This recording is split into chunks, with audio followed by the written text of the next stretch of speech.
જૂઠું બોલવાની, છેતરપિંડી કરવાની, કોઈની લાગણીઓ સાથે રમત રમવાની પણ હદ હોય. હું રાકેશ હિરપરા, પ્રદેશ મહામંત્રી, આમ આદમી પાર્ટી ગુજરાત. એક તરફ રાજ્યના હજારો વર્ગખંડો એવા છે જે શિક્ષકો વિહોણા છે. એક તરફ રાજ્યના હજારો યુવાનો એવા છે કે જે બીએડ, ટેટ, ટાટ તમામ લાયકાતોમાંથી પસાર થયા બાદ પણ રોજગાર વિહોણા છે, વર્ગખંડો વિહોણા છે.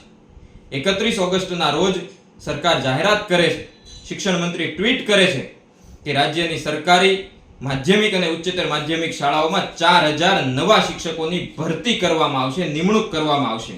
અને 2 દિવસ પછી આજે સરકાર પરિપત્ર જાહેર કરે છે કે એ તો ભરતી નહીં, એ તો બદલીની વાત હતી. એટલે કે 4000 જે ઓલરેડી તંત્રમાં જે કામ કરી રહ્યા છે એ શિક્ષકોની બદલીની વાત છે.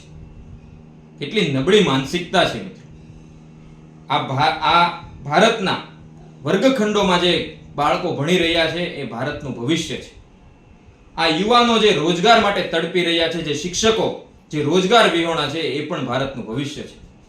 ભારતના ભવિષ્ય સાથે ક્યાં સુધી આ શાસકો, આ નેતાઓ છે ચેડાઓ કરશે?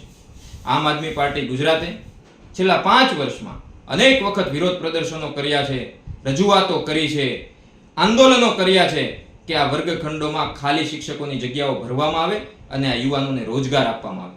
આજે ગુજરાતના તમામ વાલીઓ વતી, વિદ્યાર્થીઓ વતી અને યુવાનો વતી ફરી એક વખત અમારી માંગણી છે કે વર્ગખંડોમાં આ ખાલી જગ્યાઓ ભરવામાં આવે અને આ બાળકોની સાથે, વિદ્યાર્થીઓની સાથે, આ યુવાનોની સાથે, એમની લાગણીઓ સાથે, એમના ભવિષ્ય સાથે ચેડા કરવાનું બંધ કરવામાં આવે. આભાર. વંદે માતરમ. જય જય ગરવી ગુજરાત.